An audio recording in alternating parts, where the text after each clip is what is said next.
In the other video, we talked about some general principles of Bach, as well as the G minor sonata. But this is a different animal altogether.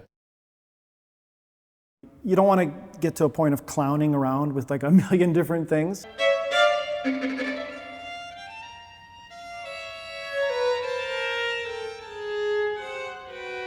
Okay. This is a partita, so we do not have an adagio and a fugue. Instead, we have a lot of different dance movements. So let's start with the allemande. There is one very important consideration for me at the heart of this, and there are different approaches to it, and that is, are we singing or are we speaking? And that's something I think we run into very often. And one danger is, I think, if you're kind of doing neither, which isn't to say that there aren't elements of both, but that there is nothing convincingly singing or speaking at any point. It's just kind of like there's a danger of...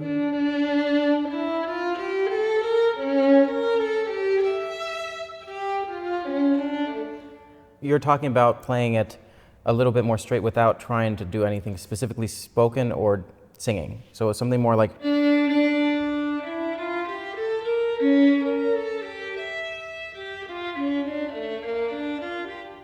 Yeah, something like that, and even something that has more direction can still lack singing and speaking. Phrasing is not the same as singing and speaking. Like I see these things as independent and intertwined principles. So when you say singing, though? So singing, let's say something that's more vibrated, has a more but does that have to consistent be vibrato? Intensity. Not necessarily, but let's start there.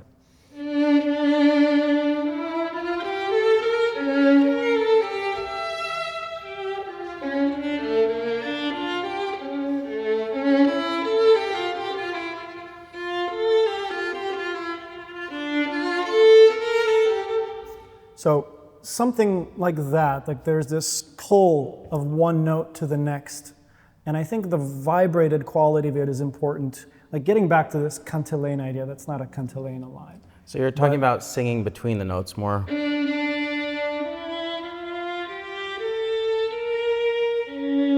Right, but there's this intense through line. Yeah. And alternatively, it's not that we'd separate them, but that we think more of gestures rather than long flowing melodic lines.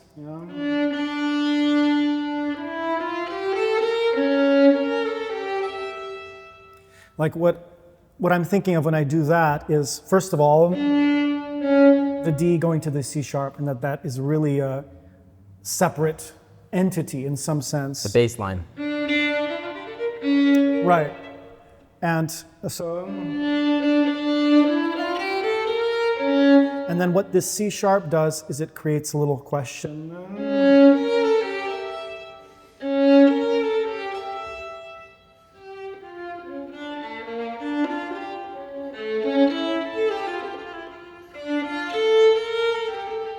So a little bit more free. I think part of the singing approach is also that there are some more restrictions on freedom. So the thing is with the singing approach, it's a little bit harder sometimes to kind of have as much rhythmical flexibility. So the tendency is to play things a lot more straight and make the expression primarily with the vibrato and kind of a little bit more of the weight of the stroke. Whereas in the other approach, you maybe take a little bit more of the expression through the timing. Through the timing and then the organization of notes. Like more fragmented in a way. What I like to do is kind of experiment freely with time and letting time stop and seeing what that does to the sound.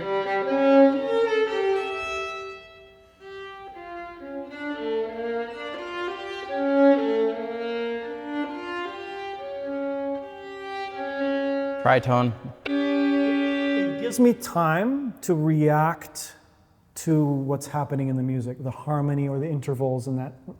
And like I've done a lot of it, so I don't need to do it as much anymore, but when I started doing it, it changed so much for me because I actually hear much more. I think of Celibidache and why he takes very slow tempos. It's like if it's fast, like you cannot hear all these incredible relationships then the ninth octave and the cosmic stuff. Like he would talk about the sound bouncing from the very top of the ceiling, from everywhere else. And I think that's something we can enjoy. If you just, for instance, play the first two notes. Or even if you sustain it, just letting it develop before going on.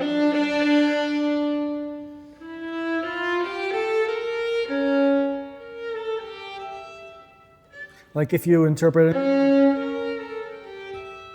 that going away, really exaggerate it in the practice room. Yeah.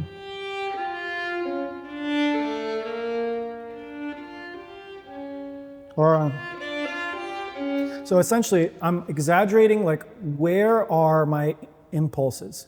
Where am I leaning on and where am I not leaning on? Yeah. I'm trying to make it very clear to myself, for starters.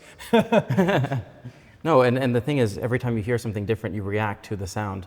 So you don't need, the music almost tells you what to do as opposed to the other way around. If you're listening. If you're listening to the sound that's not just from your violin, but the sound from somewhere else. Now, if you're listening to the sound from right, a way to do that is just listen to the overtones of your own instrument. So,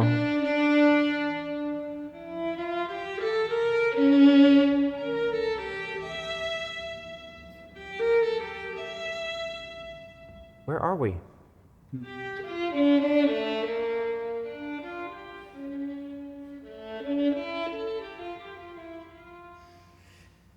Yeah. What's happening? Yeah. Right? And that approach, I feel like it creates anticipation, it creates intention, even if it is, you wouldn't perform it like that necessarily.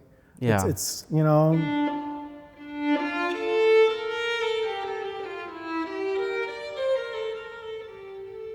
Maybe it doesn't stop every time. Not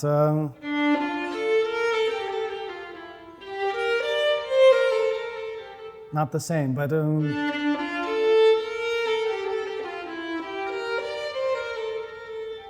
goes to there.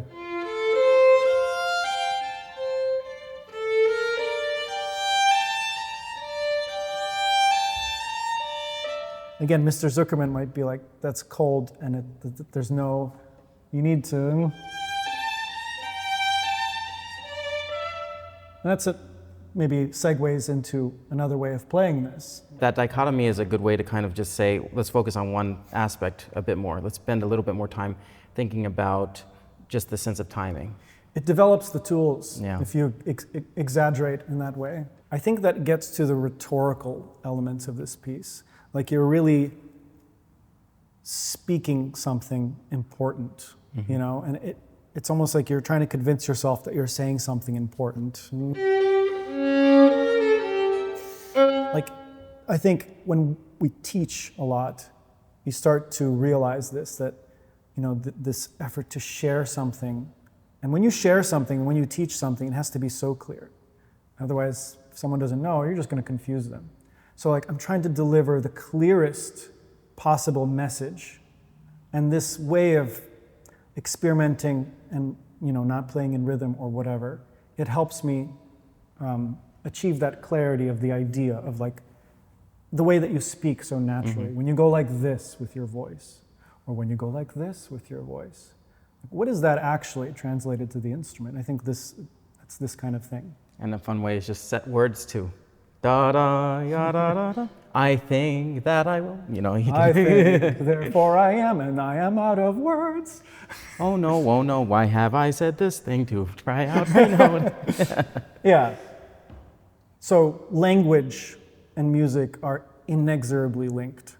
And if you imagine when you're playing that you're literally speaking vowels and consonants and thinking about what does that mean for, you know, bow technique and all the mechanics.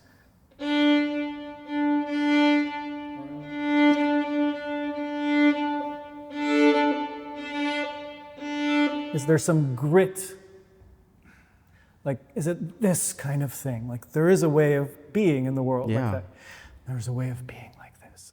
One of the first ideas people get when they analyze this music is to separate the voices. So, many will go, and then the upper voice is less.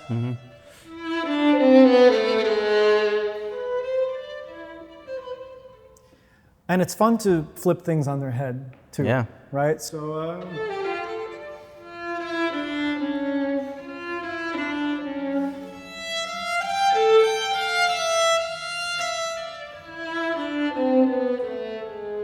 I don't know if I'm convinced by that.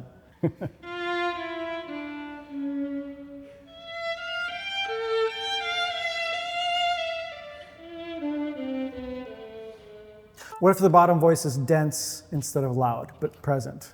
It's like... and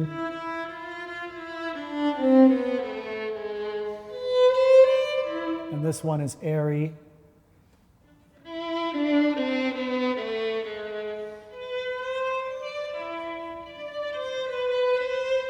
For example. Yeah, I mean... Could be.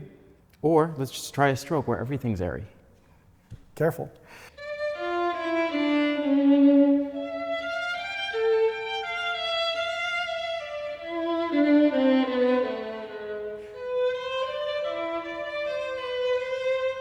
Almost an Oistrach kind of bowing. Yeah.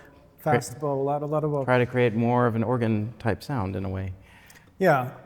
And another thing to consider is not to get stuck feeling, okay, there's a separation of voices, so I have to do one thing for one voice and one thing for the other the whole time. Because one possibility,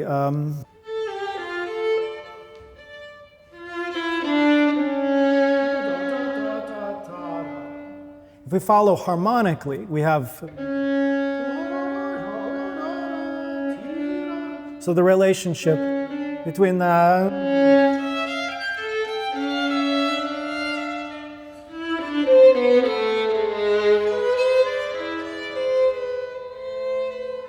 as opposed to a more clinical separation of voices. Mm-hmm.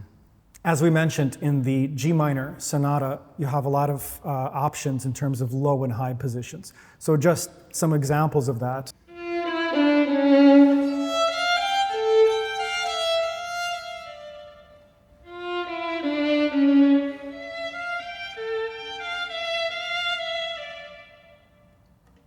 I encourage you to subscribe to the channel and also subscribe to Eric's new channel, which I will link in the description. No one is doing quite what Eric is doing in the violin world, and I just really appreciate him joining us for this video. In the next movement, the Courante, there are a couple of things we want to touch on. The first thing I'd like to talk about is all of these dotted 8th plus 16th figures that come back again and again. So Bach's bowing is no bowing, you know, as it comes. Well, you know, that's what's written. A lot of people I know they hook it. Do a hook. Or they do a combination where they hook the first one. Or a combination. And then they stay at the... Or you could do it here. I would start that by practicing that on the string. Just so you feel the core sound. So it's not... We don't want this, we want... So when you speed that up, you know, this is, let's call it a more historical approach, and the reason is, if you imagine your bow is only this long, which is how long they used to be, just kind of take it out of your pocket, and, you know, everything is lower half.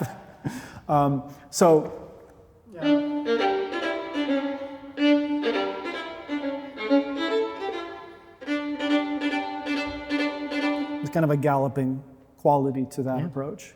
And there were a lot more horses back then where people were dealing with in a daily This life. is not a Tesla. This is not a Tesla.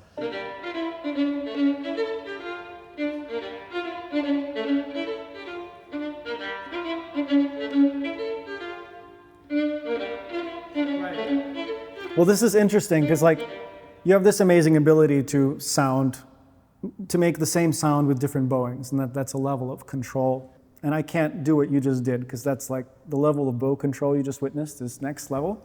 For me, this would be that kind of sound, and here would mean this kind of sound. And I could try to do something similar. You can do it if you try. You can do it if you try. Just try. Okay, let's keep going. The next thing to consider here is there are moments where Bach has very interesting bowings written here that are often disregarded. And I'm not going to say it's wrong to disregard them, but I think as good musicians, we have to look at what he wrote and consider why he might have done it. Bars 5, bars 7, 8, 9, 40, 41, 42. So all of this stuff. You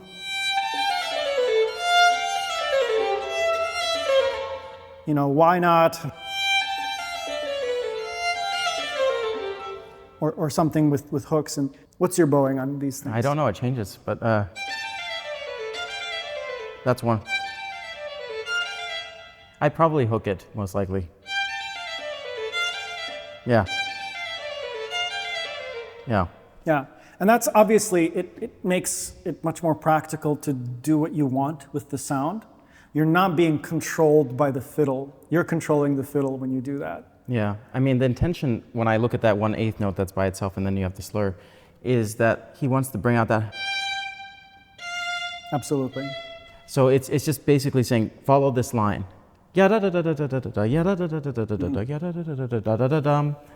you're just kind of getting a certain rhythmic pulse that helps bring out the dance, but at the same time, you're hearing a descending longer line that's happening. Yeah, and so the way you do it, you're able to actually maintain tempo. If we said, okay, let's not make compromises, let's get good sound, quote unquote, on everything, like full bow, then the only option is to pervert the tempo, right? So you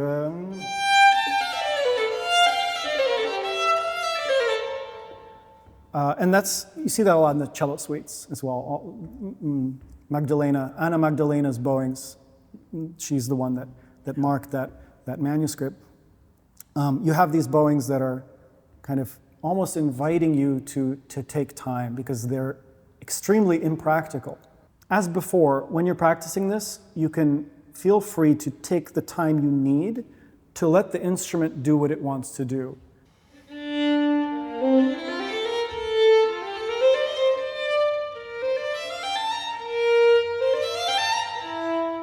And one thing I want to just mention that I think really relates to what you're talking about is, even though you may want the instrument to let the sound resonate and come out the way naturally, don't ever forget this is part of a longer structure.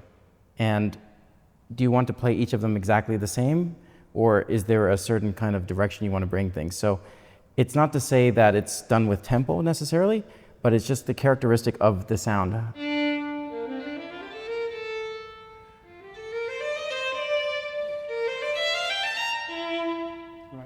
And by varying the direction of like, what is it that you're trying to say each time, you develop a certain sensitivity that when you do it in a faster tempo, all of a sudden, there's still elements of that inherent in the way you're playing it. And I think that's what's so valuable, the approach you're talking about.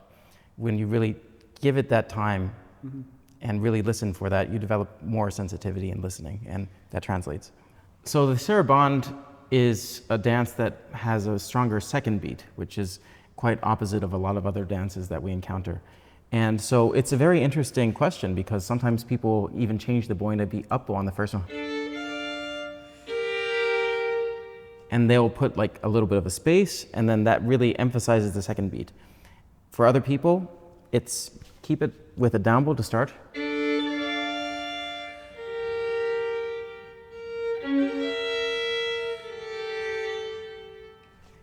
And so there's the subtlety of how you can really bring out those beats. It doesn't mean we have to do it with a giant accent on the second beat.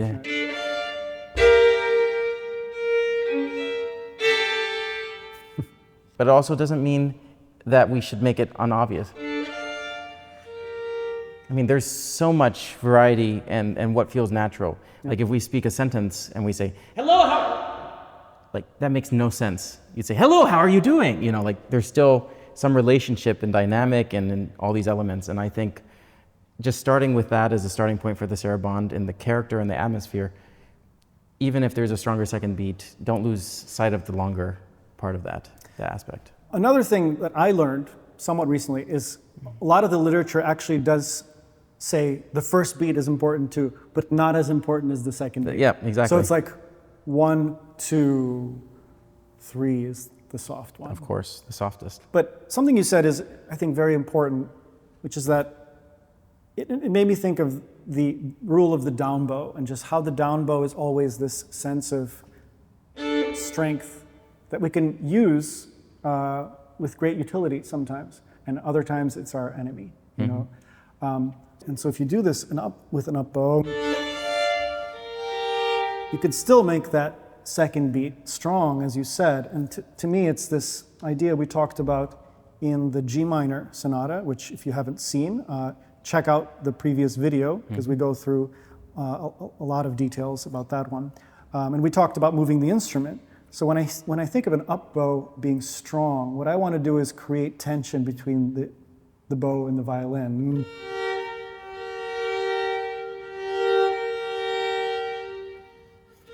Versus, if I want it to be strong without involving this, I feel like I need to press. I don't want to press. I want to feel resistance. And a resistance means things are in a relationship, right? Like, you know, it's this kind of thing, which is why fiddlers and other people hold. Exactly. They hold it here or down there or over there. But no one holds it here except us. But having a bit of that flexibility with the movement.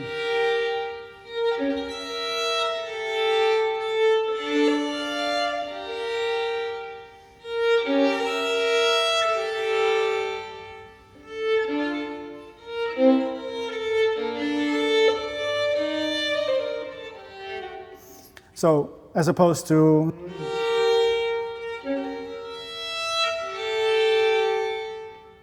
it's kind of nice, maybe too obvious. I think it's all a matter of what do you feel is natural. And it's intuition that has to be the guide to some degree, because we can overdo it, and I think that's maybe a good thing to do at the beginning, just to get the sense of a slightly stronger second beat. But yeah, a lot of these things with regards to the way you bring it out and the way you feel the weight of the bow, yes, and that intention are things that you have to maybe sometimes go a little too far before you bring it back to the right 100%. Yeah. Like you have to, and I find this very often in violin playing in general, like you have to do things one way before doing it, let's say, the final way. Like Yeah. you can't jump to that way without first doing it this way. And I think a lot of teachers get frustrated with that because they know the way they've ended up doing it, that's the good way, do it this way. But they don't remember, maybe they had to do it like, not even intentionally, they had to do it different ways to get to that. Well, it's sometimes like you do a... And then initially, maybe somebody was saying...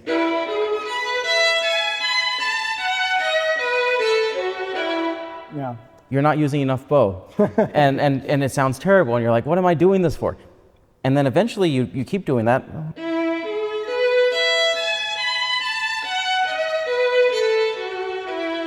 You start figuring out how to slightly improve it. You keep going, it gets better and better. And then eventually you're like, well, I don't need to do that anymore. But now it's part of your natural ability on the instrument. Teaches you how to make the thing vibrate like Exactly. crazy. And I think that's the same thing. You want to basically go too far because everyone naturally defaults to their natural equilibrium. So what ends up happening is if you're used to playing it a certain way and you say, I'm going to add a little bit of this salt or pepper or a little bit of something else, we're going to naturally kind of just do whatever that thing is and bring it back closer to what we're starting with is an intuition. Yeah, and knowing why you're exaggerating is important. Because some people are told, you know, I need more contrast, more dynamics. And like, for all the teachers out there that stop there with the like, just say more dynamics, more contrast, I encourage you to explore it further. Like, why would you do that bowing? Like, and you were explaining why, we're talking about why, but you know, it's not obvious immediately why you'd try to mess with that. Yeah. But then it becomes clear, and that makes this easier, Yeah. or just better. Better, easier, and your arm is now moving more fluidly. Moving more fluidly. Yeah. Yeah. Let's talk a bit about sustain versus decay. You know, there's so many chords and harmonic structures here that you have to deal with the idea of, you know, are you sustaining something or are you letting it breathe?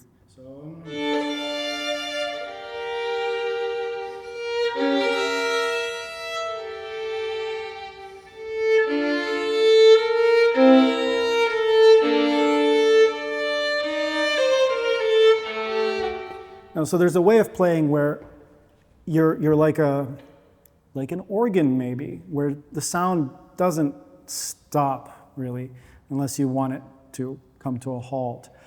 And a more decayed version, which I think is more healthy to experiment with for this. Maybe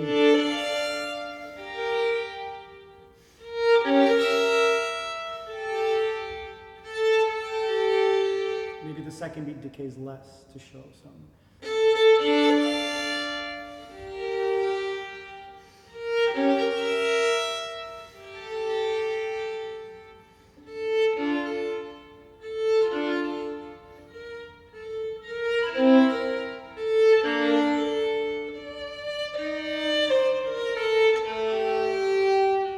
So those are, to me, the two extremes. I don't even think it's that extreme, but the two poles, the two gravitational masses that we are floating. Yeah, and we try them both out, and then we figure out, well, let's go too far once.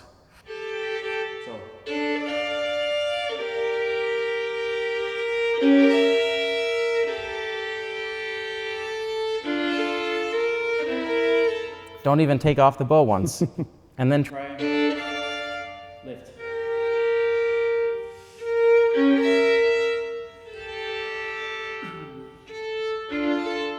And if you kind of go to those extremes and you start feeling like, oh, technically on the left hand too, I'm now needing to move a little faster between notes if I'm doing the long sustained one.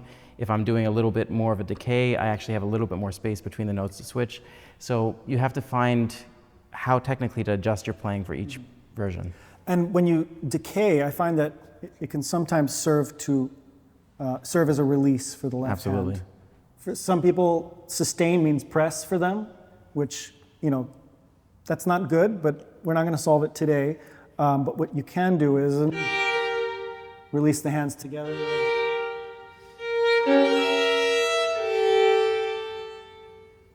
You know, you can just live here for a while before.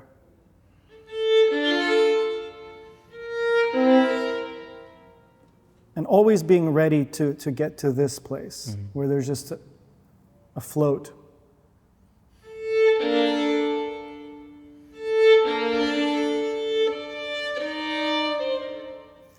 I find that also enhances the efficiency of the technique. When you're always very close to lightness. Absolutely.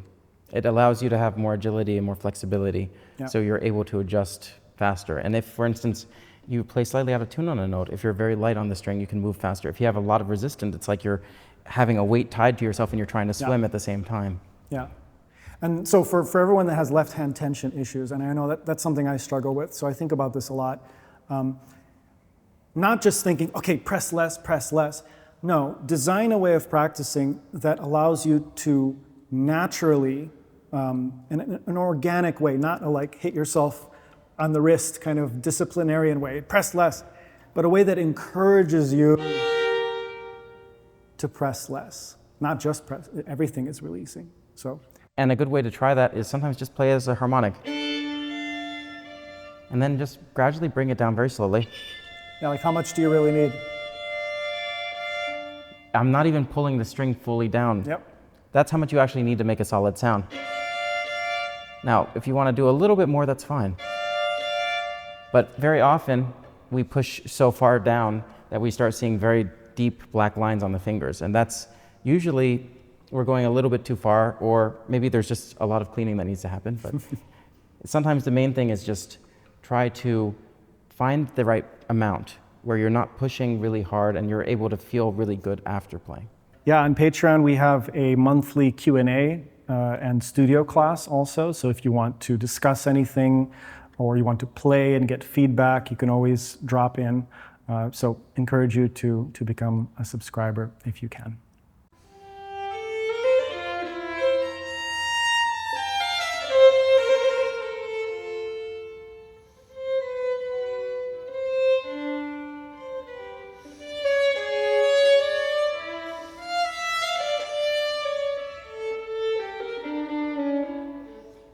One time, maybe listen to the harmony.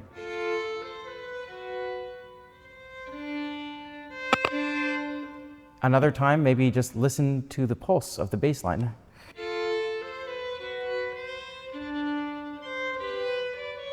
Another time, listen to the top line.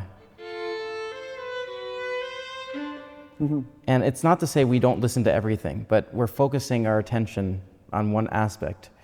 And just by focusing more attention on one thing, we then start seeing more things. And especially, really, the only way to really deeply internalize this is to allow our subconscious to do the work for us. And that happens only gradually by repetition and really getting to know the music in different ways. And by exaggerating those elements one at a time, I think you're integrating deep inside of you a certain pattern, a certain, like we're not computers. We can't do this. We want something that tells a story, if I could say that.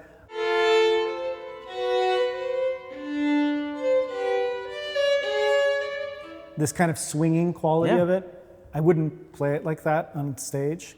But if I wasn't able to do that freely in the practice room, I feel like my interpretation of this would be severely limited. Yeah, and one other thing to just add to this is try it in different tempos too.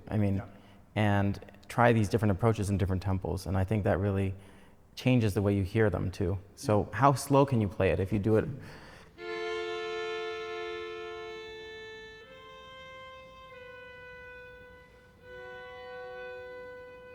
And stay in the dream.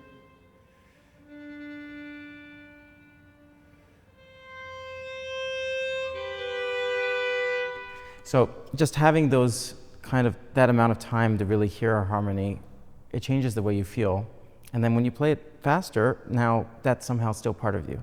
Yeah. And there's this saying, a friend of mine says, Ichigo Ichie. Jake Shimabukuro talks about this. He even wrote a piece called that. And it's that every time we play something, it's never exactly the same. Every time we listen to something, it's never exactly the same. So each time, we're really getting to enjoy that moment, that once-in-a-lifetime experience of what it is. And I think that's what's so great about this approach and process. We're creating a new version of the piece in real time that we're never going to have again in the same way, because now we're hearing something different. We're here today at the beautiful M Fine Arts Gallery in Boston in the SOA Arts and Design District. M Fine Arts is a wonderful gallery that's representing some of the top emerging artists in painting and sculpting. So we're really grateful to be able to record here and to enjoy the beautiful acoustics and the beautiful artwork of this space. So now we come to the jig, which is one of those very fun movements that has dance elements. But Daniel, I think you brought out some very interesting things about the structure and the form. If we want to examine what's happening in the right hand before we dance, the right hand is what makes things dance or not. And one consideration is how we're going to articulate the notes that have impulse. As with all the other movements, there are different ways to approach this, right? You can imagine a way that's not extremely dancey and something that's more like a lamenting shuffle. You know?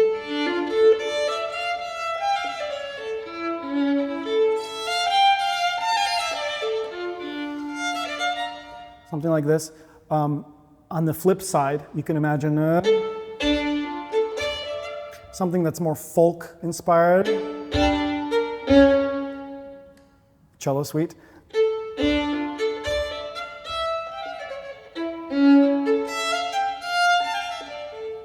Where you have freedom between.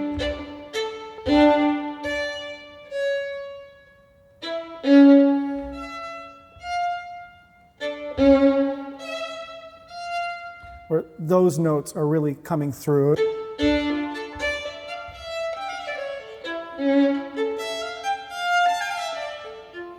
And they can be soft, they can be round, short, articulated. Obviously, there's many ways to go.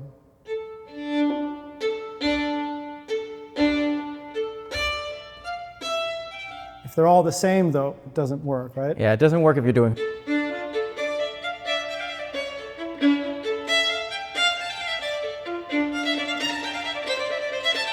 Yeah. Even though some people might like that, and I'm not opposed to it completely in some ways, but I think that there's more fun in life when you do not have the same thing every day in exactly the same way. And so with this, we have certain beats that are a little bit heavier and certain beats that are a bit lighter. Yeah. And I think it's very fun to kind of find where are those moments that you want to really feel, this is, for me, a moment. Yeah. And if you make every single place a moment, basically nothing is a moment. So you have to choose your spots where something is really important, or you take a little bit more time. But if you do it every time, it's not the same. This kind of sound, see, has a grip, kick at the front, immediate release. And then this kind of sound.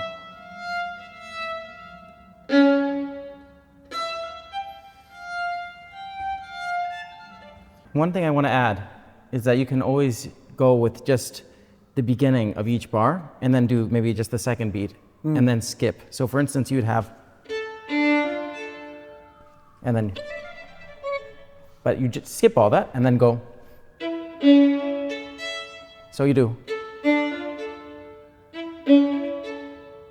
And all of a sudden, now you establish where those points are, but also how do they relate to each other? Because sometimes when we play a lot, we start thinking about a lot of things. And we forget how the first one was played. So for instance, if I start with this, for instance.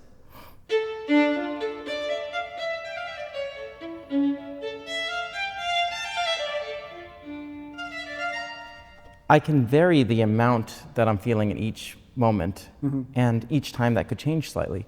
But the possibilities are there, and you can actually hear it more because you've done it that way by breaking it down and figuring out where are the moments, the guideposts, so to speak. What you just talked about with only playing the first beat, you can even kind of sing the rest of it to yourself. Maybe you're skipping every other one.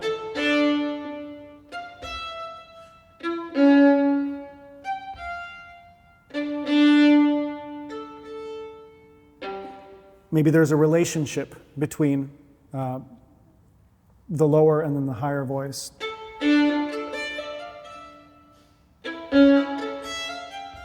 Like if you just remove the ending, the melody is quote unquote changes. So it could serve to clarify something. And generally the downbeat is always the heavier beat, and that's been written about. But just for the sake of experiment, do it the opposite once. Right.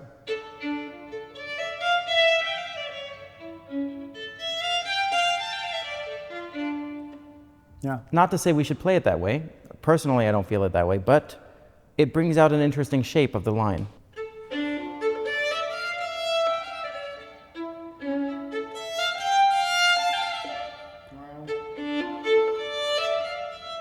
It's probably not going to be the second one. Probably not. I can make an argument for the third. I can make a great argument for the first. Probably not the second.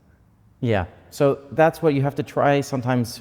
See some possibilities, and then you'll say for yourself, oh, this is why I probably don't want to do it this way. Yeah. But this is all for fun, you know, that's the thing that's so much fun. Like, I just played it a way I've never done it before. Yeah. And now I'm thinking, wait, even though I'm not going to play it that way, what about if I try?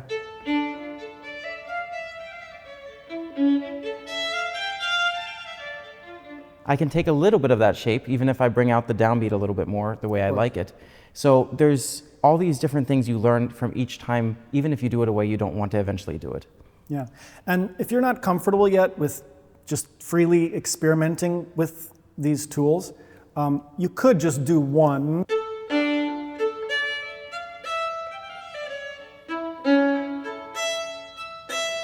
So you do need to learn that technique. You know, obviously this gets into technique. So just very briefly, I would start from the string always, and even start this from the string until you're comfortable landing on it.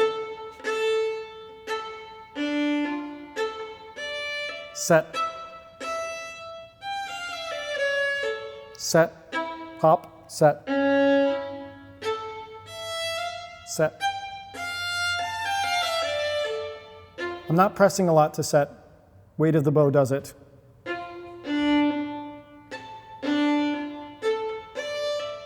And then eventually, can you drop the bow with a clear sound? What I'm feeling there is very, very light fingers, such that when the bow makes contact, it actually pulls the fingers. So I allow the bow to catch. If you're holding it with a lot of grip, that's what happens. And just one thing to add, the amount of bow speed also is important. Yeah. So if you use a fast bow speed, but if you're practicing slowly, sometimes we slow down the bow speed. So you have to make adjustments accordingly based on the tempo you're also playing at. You can try fast, slow, like fast with an immediate decay, so actually very little bow overall. Yeah. You can try like something like this. That's a useful technique to know in Bach. Like strong, but not sustained. That's one thing. And then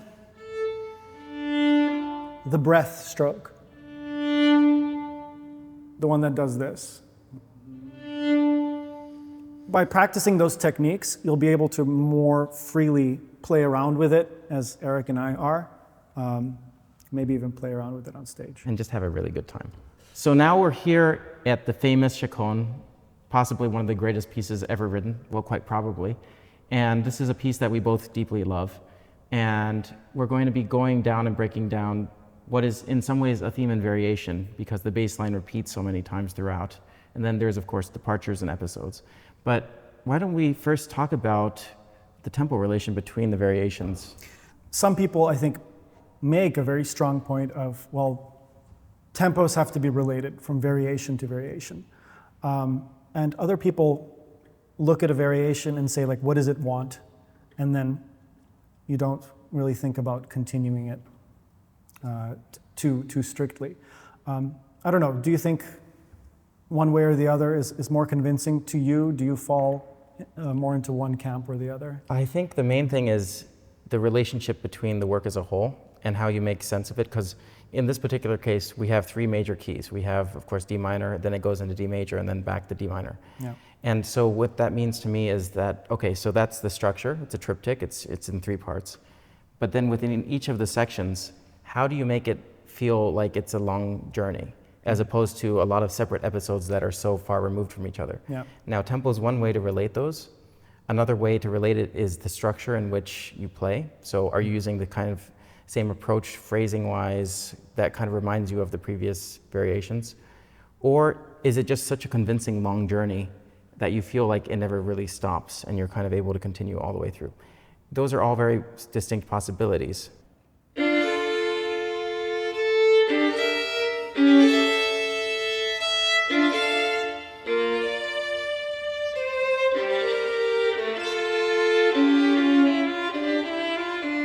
And then we get to? Yeah, so then you have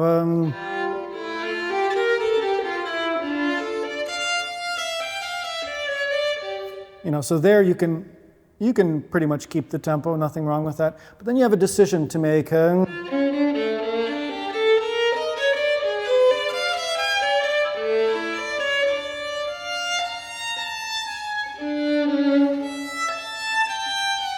you continue there or?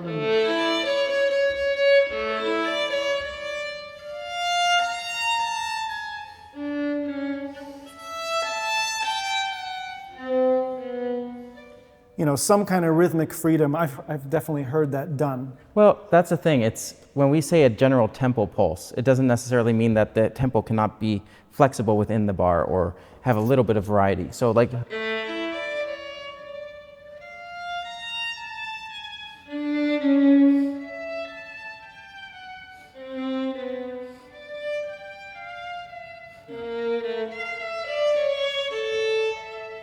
Like, I mean, not to say I would interpret it exactly that way, but to have that kind of flexibility where you take a little bit of time there and then maybe move it a little bit faster.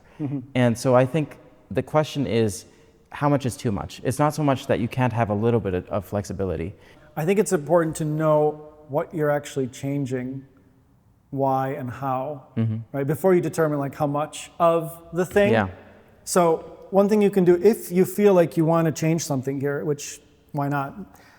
I would try to find the sound you're looking for from this. Are you looking for finding Well, or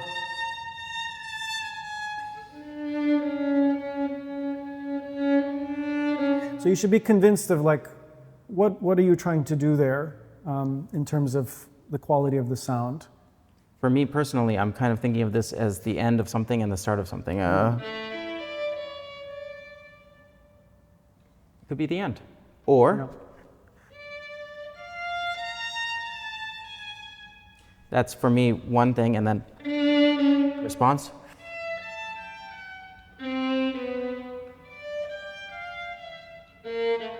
And the reason why I feel like specifically here it can have a little bit more time is because when somebody's talking to somebody else and they're really listening very closely, sometimes they take a little bit of time. Yeah.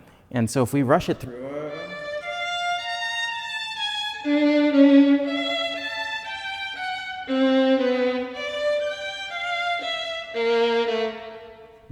it can still work, but it's just not the way I feel it. And so that's because I don't feel like it allows you the space to bring out the bass line and the conversation quite as much, because I feel like they're listening to each other, but they're just talking very fast back and forth. And we just had something so different right before, and then after this, again, it changes. So I like to just have a little bit of time in this moment.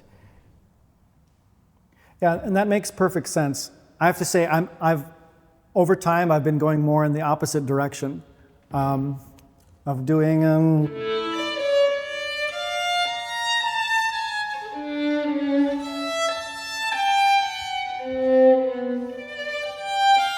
Like, I'm trying to do it with color and all of the things, but not time. And I'm talking about such subtlety of time. If you put on a metronome, within the bar, the beat should fall relatively in the same place. It should not be something that anyone notices is happening, unless they're paying attention to it and like. Yeah.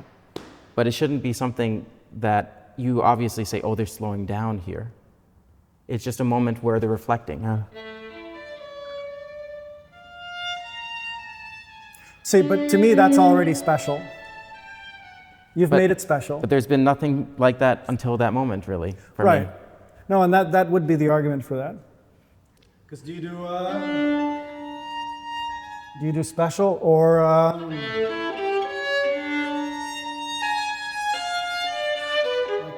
let's go. So for me, like this section around, it's in around bar 80 or so. So we have at bar 70, we're coming and for me, a lot of this piece is about energy. Is energy coming? Is it going? Is it stopping? Is it moving? And I think a lot of times it should never completely stop, but the energy should go in different directions. Sometimes it can go down. And how suddenly does that happen? So where you have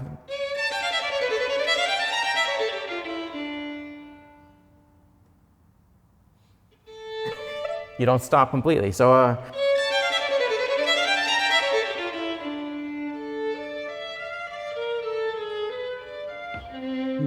or another option, but the reason I don't like to let it go too fast right away is because for me it keeps going until this part where you have this really special interval.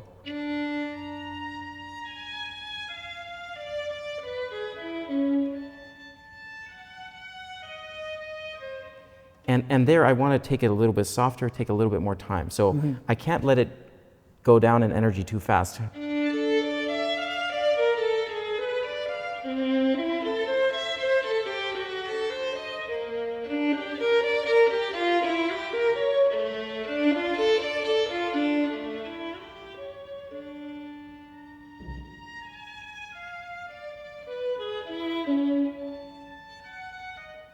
And it's not to say it goes so much slower. There's still like, it's still moving, and you try not to get to a place where you're just like in a lento tempo compared to, so there's a tempo relation to some degree, but I think it really can breathe a little bit, because what comes after that,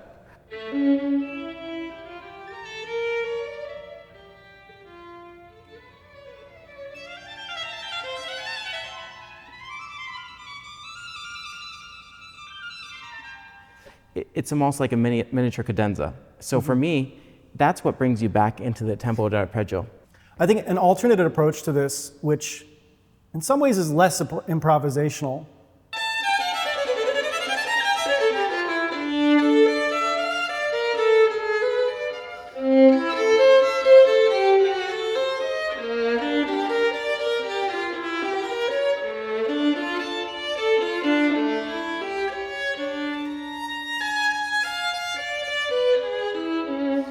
a friend of mine, Dr. Ueno, will sometimes talk about the delta, delta method. And one thing that he'll talk about is you can change something to be expressive in different ways. Vibrato's one, tempo's another, the dynamics another. And if you don't do one delta in expression, you can have perhaps a little bit more of an emphasis on another delta. So if you're not taking time with the tempo, maybe you vary the dynamics a bit more, maybe you also vary some of the other aspects of it. So ways to do that would, for instance, be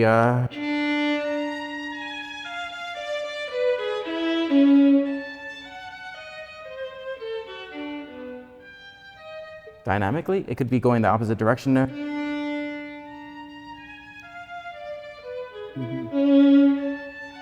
I mean, there's many different ways you can architect it. I'm not always convinced by all of them, but I do think if somebody is convinced strongly enough and has a way of figuring out the exact right balance of timing and dynamics, there is a way to be very convinced by so many different approaches in this particular section. To me, connecting the bass note to the top note actually feels very interesting.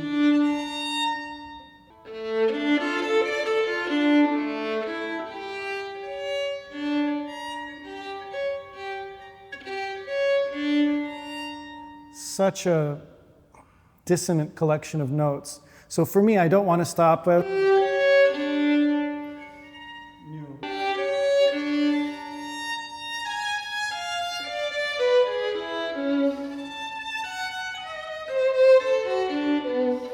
And these are less painful than the first one. But to me, that transition, one way that I justify going through it without making it seem like I'm not taking the time to do something special, is to connect it. I mean, another approach would be, or if it's done in the kind of variety.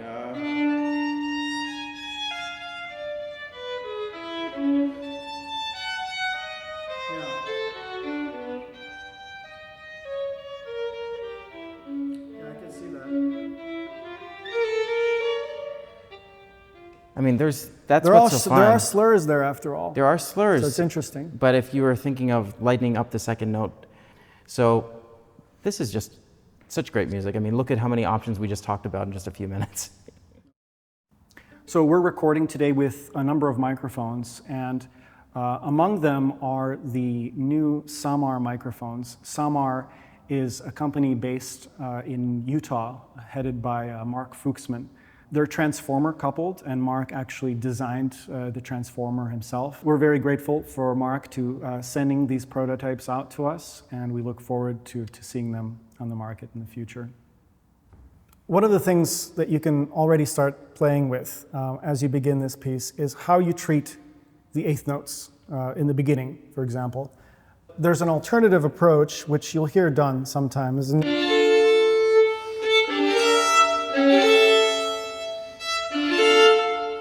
It's almost a 16th note. Maybe it's like a triplet eighth, if you had to put it somewhere. I don't know if that's something you've ever done. I don't usually go that far with it, but I've heard it done. I prefer it going in that direction. I do know that sometimes people will also do the opposite. Almost make it a triplet, and I personally like it when it's a little bit more double dotted, but of course this is something that I think people at the time, I mean, you can do your own research on this, but there's, I think, sometimes a little bit of flexibility in the rubato and the timing. So sometimes people might play it exactly in time, but they might take a little bit of a delay and play it a little bit towards the 16th note. It doesn't mean it's exactly double dotted. Right. It means it just is a little bit delayed slightly. So instead of...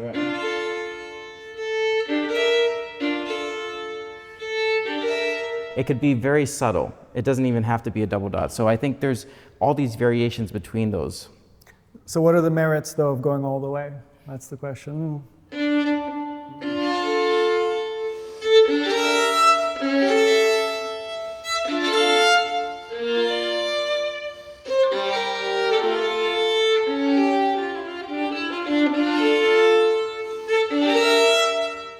mean, I could have played that better, but this idea of ta-tam, ta, ta-tam, tu, right? That, it just keeps the energy flowing in a certain way. It could be a way of emphasizing the second beat, right? To one, two, ta, ta. Just for a moment, technically speaking, if you want to experiment with this, the thing you might run into is gripping of the bow. Like whenever the bow comes off the string and there's all this coordination, that's a chance for a lot of tension. So like, can you move the bow around like this without gripping it hard? Like do it over some carpet maybe at first. Like, can you do this and just trust that you can hold it even without, like you let the fingers flex. You could do the theatrics without gripping. Now listen to the sound when I'm more tense. It sounds more dark and a little more dense. And there's a little bit more ring to it when it's a little bit more relaxed. Yeah, and then if you do like 10 of them in a row, they'll get worse and worse if you're tense too. Yeah, and the thing is, this piece goes on for about 14 to 17 minutes. Yes, it does. You know, depending on your interpretation. Sometimes longer, sometimes a little faster. But the main thing is, you want to be able to have the relaxation in the hand as much as possible, because by the end of it, you don't want to be coming back to that last time the theme repeats the last line and go like, like, oh my God, my hand hurts. We've all been there. Well, one thing you can do is just start and then have a little memory blip and like literally just make it the shortest piece ever, pretty much. Yeah. So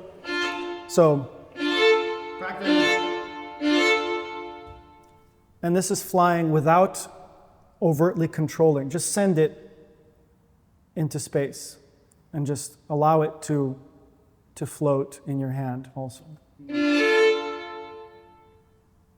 Then set.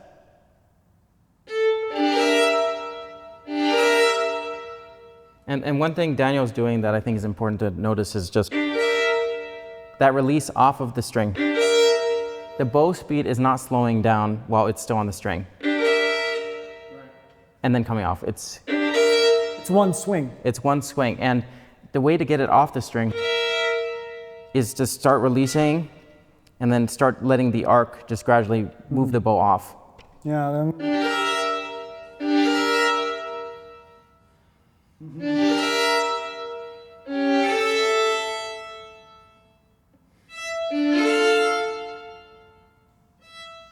Upper arm. Just give it a little push from here.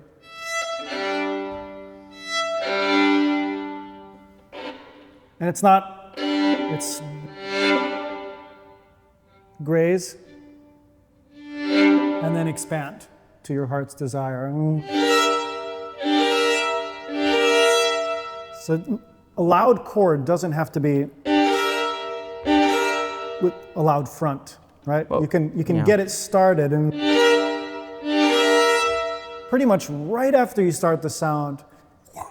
And another way to do it, if you do want to have that articulation at the beginning of the note, but not make it the emphasis, is just use very little bow. And then use a lot more bow when you're crossing over.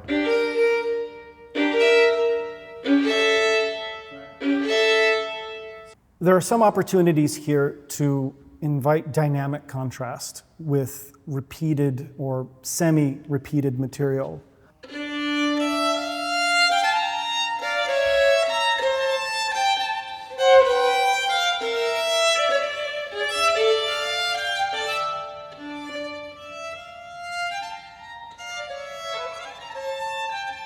So the question is whether you want to make such an obvious echo. Like we always have this idea, okay, it's repeated piano and then forte the next time, or piano the next time.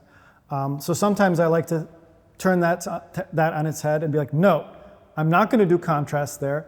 I'm going to get more insistent in what I did, in a sense. So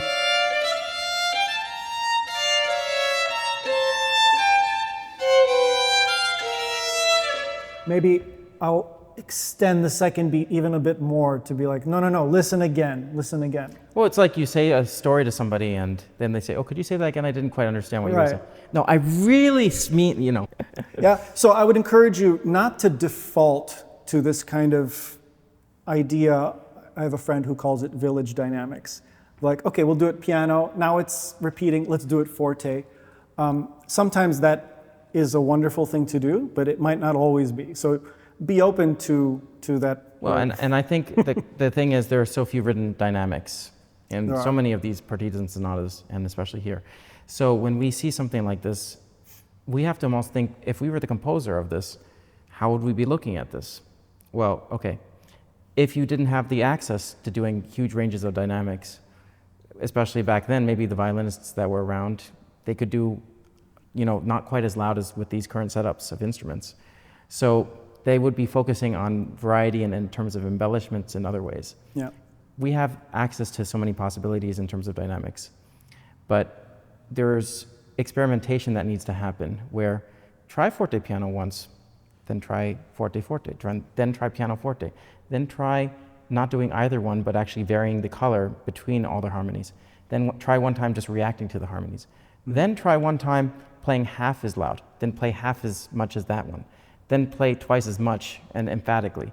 So I think that's kind of what delivers this in a certain sense, but then forget all that stuff emotionally. What is the story telling you? Then you sometimes get even something Well, more. the trick is mapping one or more of those possibilities to your emotional, your internal emotional state.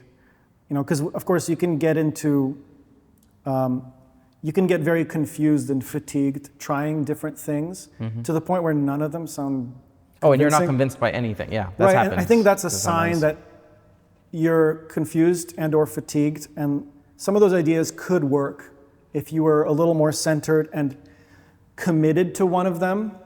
So that's also the balancing act of, like, you know, you don't want to get to a point of clowning around with like a million different things.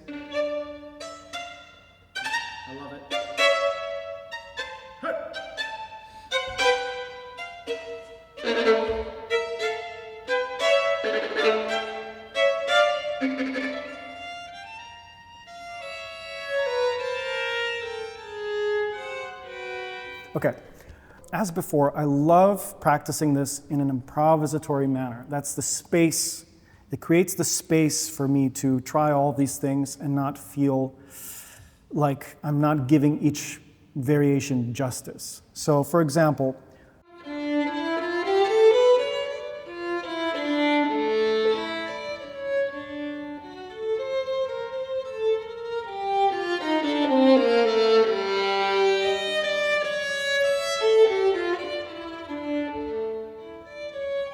and it's a question of, is it appropriate?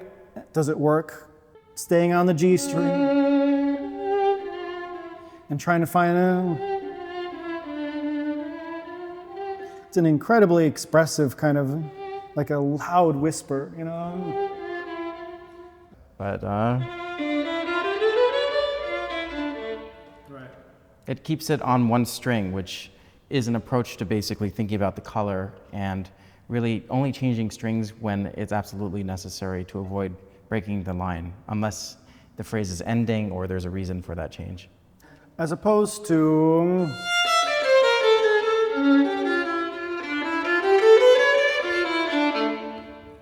Right, so that to me is maybe a simpler approach, and there are moments like this in the Chaconne where you have a choice. Like, you can go for that special thing, or you can play through. And we were talking about this earlier off camera, that my approach sometimes tends to be like, can I defend this in 200 years?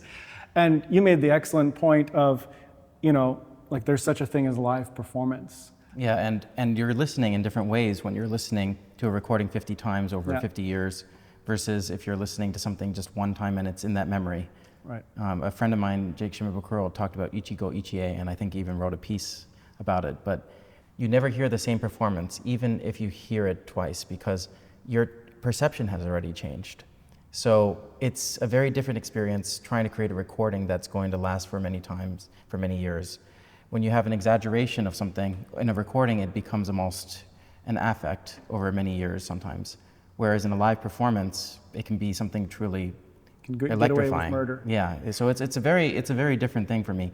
And so I find it really fascinating to kind of think about if you were to try to create something to defend versus just creating something that really expresses in that one moment your strong beliefs. They don't have to be mutually exclusive. Exactly. That's, I mean, for me, that's the holy grail is like, is my instinct sharp enough that everything I do organically is something I don't look back at 10 years and then cringe? Yeah. It's probably an unachievable feat. For me, it's kind of one of those things where you come in with a plan, but for me, a lot of the times it changes completely. And when I say it changes completely, I don't mean the rhythm's changing but sometimes I hear something I've never heard before. And that could be something where I hear a certain color possibility, I get an idea, and I don't know why it happens in concerts. And that always leads to a much better performance than anything I practiced or imagined. So that's what I really love about concerts is that when you play them, you get ideas that really take you further. And the same thing with recordings, when you go through a session, then when you get to a concert, it gives you something new. So the switch to D major that we have in bar 132, 33 for those keeping track.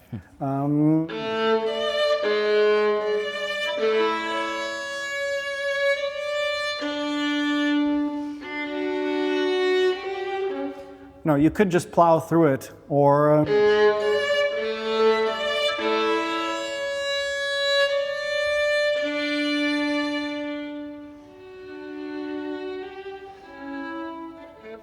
do something very different there. And at some point, you will say, okay, this is turning into a romantic affect. Because like this is what we do in romantic music, like big change of scenery. And I'm always wondering in Baroque music, okay, should I stop my instinct to do that same kind of thing, or should I go for it? And here's another question for you. What is it that would be a more satisfying performance for you to listen to? For me, doing the special thing would be the easy way out, because like I know that program. I've downloaded it. I have it downloaded, and to not take a lot of time there and not change the color of the sound too much and somehow make it feel like a new world would be the challenge.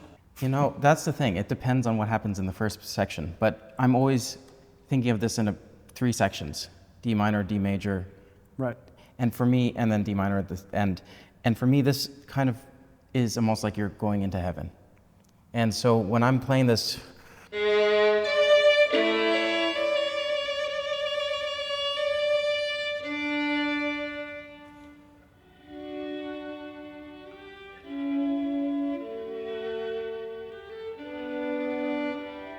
I'm trying to create a different world. And so what I'm trying to do is create a slightly different color than I've done so far in the piece. That means a little bit more floaty. That means your sounding point changes a lot. My sounding point is going more close to the fingerboard. And another thing is the vibrato I'm keeping a little bit more narrow. I don't want it to be too wide.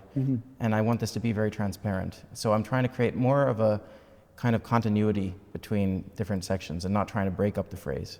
Thinking of a longer phrase. And so it's more, instead of thinking of it as, well, I'm going to do this or that, I'm just trying to create an atmosphere. And everything else is based around that. Now, to the degree of...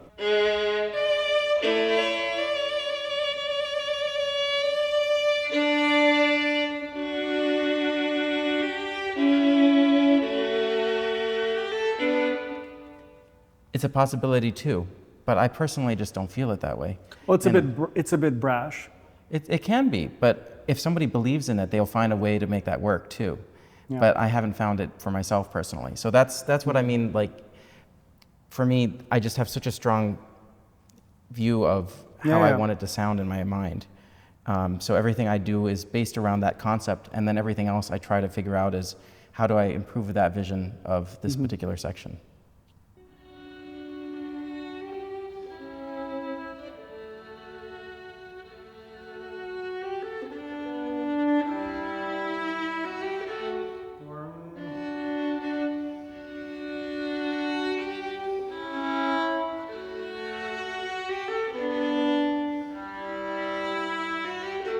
So I guess there is an approach here where the dynamic drops overall. It's still dense.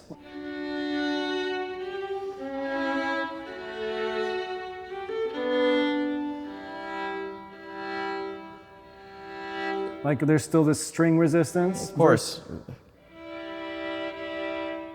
And then, but then there's what you were doing, which is a very different color. It still has a little bit of contact here. But it also has to do with air. So Yeah. if you don't move the bow, which is giving the violin the sound, that air, then it immediately dies. So I have to constantly.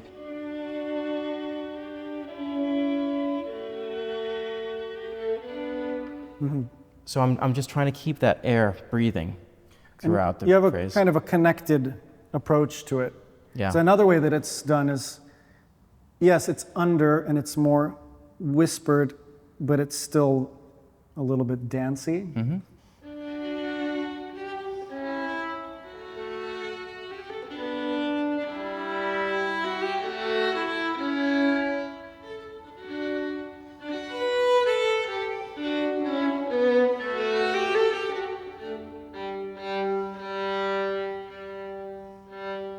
Right, this second beat quality, I Yeah. think people do this as well.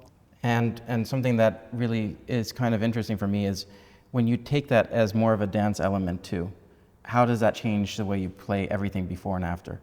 And maybe before it might affect things in less of a kind of dramatic way, but afterwards, typically I'm doing a.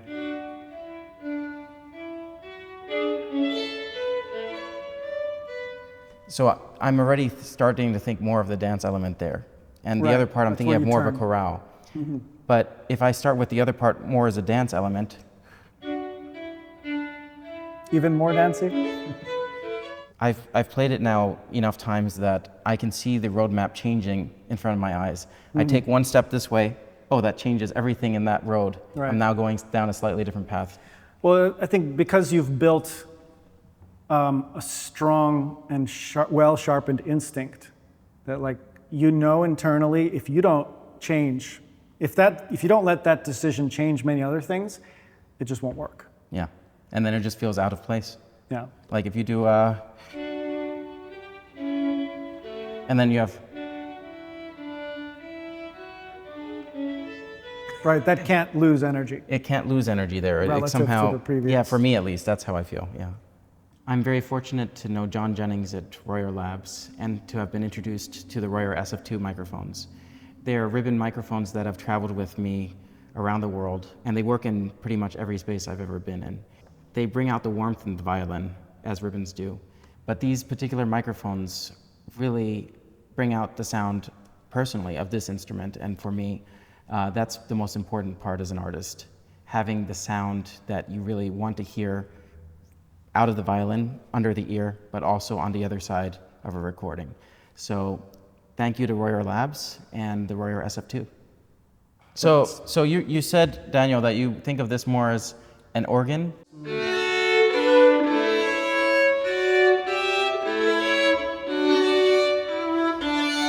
You know, there I'm trying to make as rich of a sound as possible, and then I think there is space to do some kind of dancey thing there. Then the logical flow works. Like you don't have a section, exactly what you said, like one thing affecting the next. It all goes back to like, okay, how are you doing that? And that will just define so many things for you. For instance,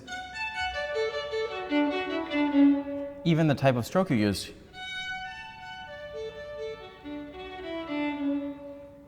Depending on the way you play that before, if you play it more dreamy in the...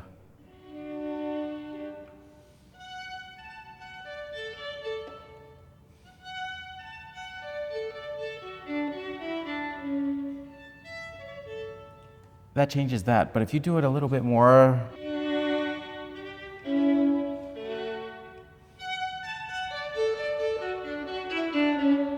So the entire concept of every single section adjusts based on what happens beforehand for me. And I think you just showed me another approach that I'm going to try out, because I've been doing one way for a while now, and I think it's always very fun. You try something else, you might come back to what you were doing before, but give it a period of time and try a new world.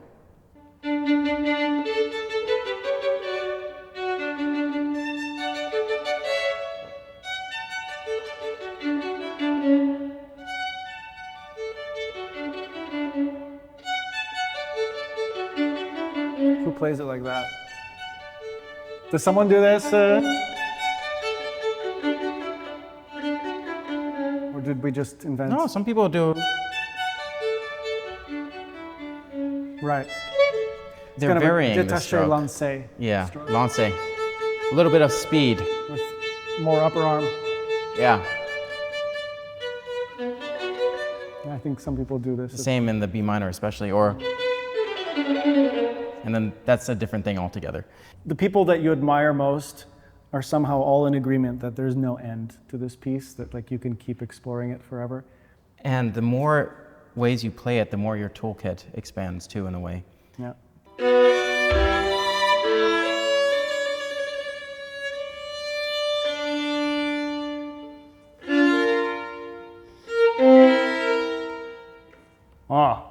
Or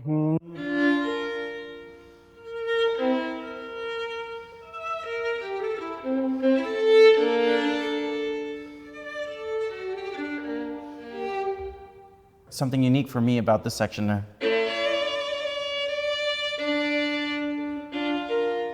whenever I take too much time here,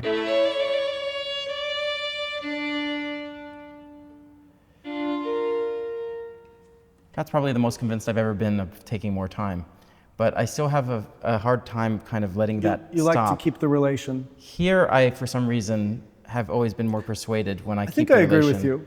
Earlier in the D major, I could see it taking a bit more time because the world is such a different world. But this one is still related in a slightly different way. That's still a closer world. And so for me, I feel like when I change the tempo and move out of it, I want to keep the tempo relation a little bit stronger to keep that relationship. So if you prepare it a lot, you're expecting something bigger is happening in terms of a change. If you kind of let the surprise lie on the second beat, then you have a surprise.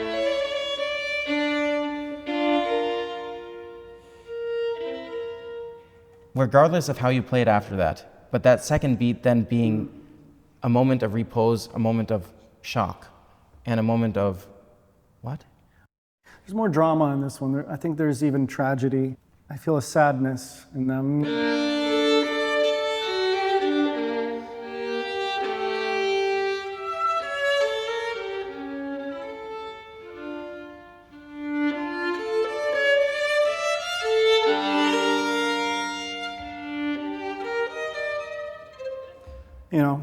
There's at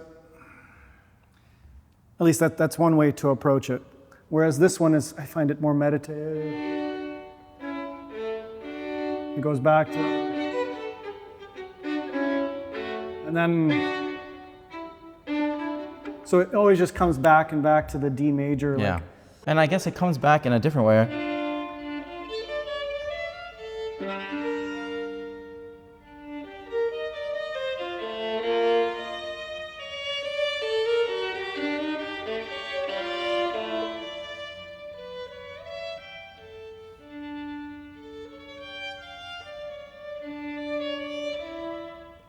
There's this kind of pacing that's built in the writing.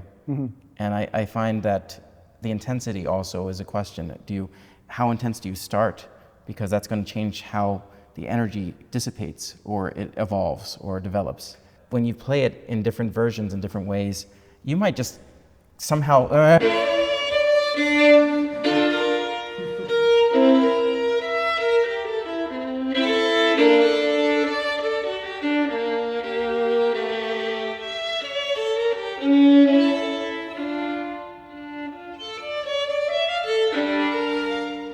and all of a sudden it's completely something else. Yeah. So you can still bring the energy down, but you have to bring it down in a different way and to a different place. I think also something that's a little bit different about this particular piece is that you play it in different styles and it doesn't rub quite the same way. For instance, if you do, you have all these ringing open strings, you have all these ringing notes, it's in a D minor key, and so you have the extra resonance of the open strings in a lot of the music, in a lot of the writing. When you're playing something that is more covered,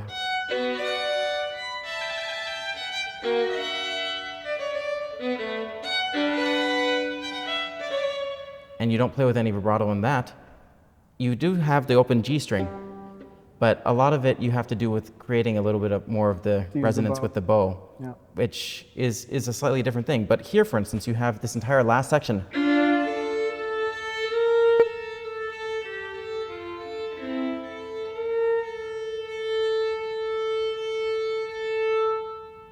And when you have an open string that rings like that, you really don't have to worry about the vibrato in quite the same way, because that is creating the extra resonance and overtones that support the richness and warmth of the sound. Like the E string for me is, I'm using the sharpness of it, and I think this can work, to emphasize the pain that I feel when I'm playing this, even when I'm playing it well.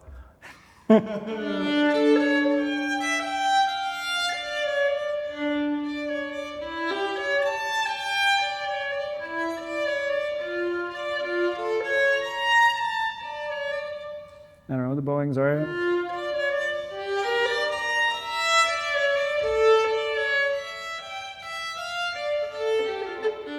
Like, here's a moment where I'm still debating about.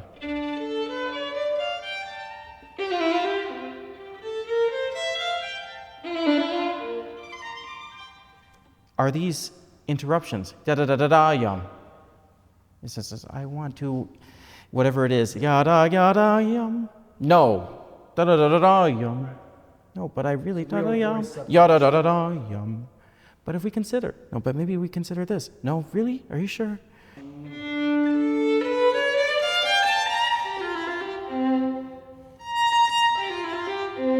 Like, the harmony changes where exactly? Is that still D, or is that already kind of? So depending on where, and that's the beauty of the monophonic instrument, like we can actually choose sometimes where the harmonic change really is.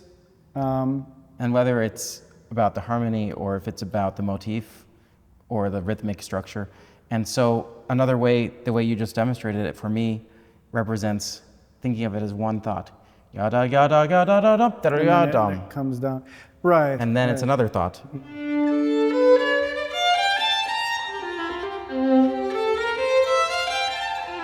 Yeah, I mean, to some degree, there's going to be a voice separation naturally. There's a couple of approaches to this section starting in 229. I think there's a way to build this from the start that maybe tends more to the romantic players. Like they see these overarching structures and something's just getting more and more and more. Whereas the historical approach might be more gestural and fragmented in a way. So if we're trying to make this sound like an organ, which maybe is one way to conceptualize it, this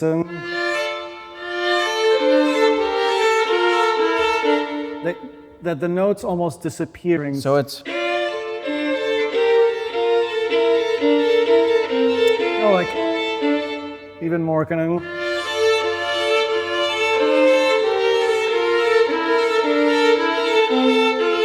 so almost thinking of it as a chord. Triple, almost. Well, a lot It's of kind of like this. well, like you can see in the Heifetz version of this. He brings it into 3 and then even into more. Yeah, that's another thing. So it's the same kind of idea in a different way, but I think, especially here,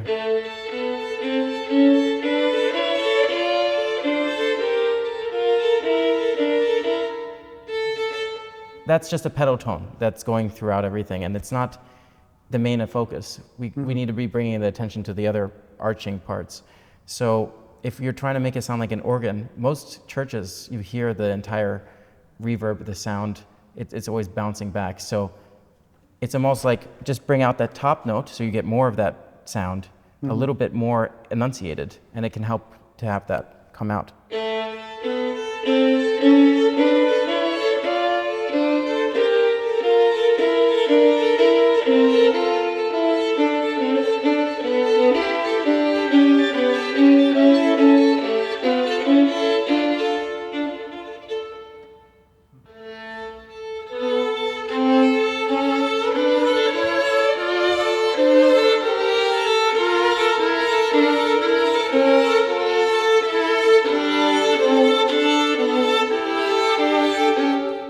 Like this kind of thing could work, but I think a more period approach might be to separate it more from the A string.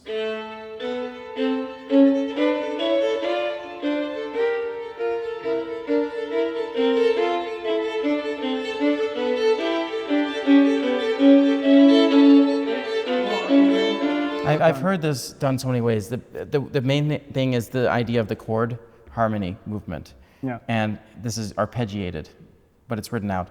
But this then again begs the question, why did Bach write it out? I mean, he wrote so much detail into everything here. Yes. He wrote arpeggiato earlier in the piece, but here he doesn't write it. So yes. it gives an interesting opportunity to improvise a bit and to really think, what is the intention here? Thank you all so much for joining us on this amazing journey through Bach's music and various different tools and approaches.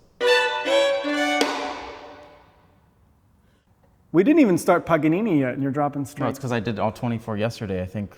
Yeah, the string was on you're its way out. dropping strings a day late. You should have started dropping during the performance last night. Okay.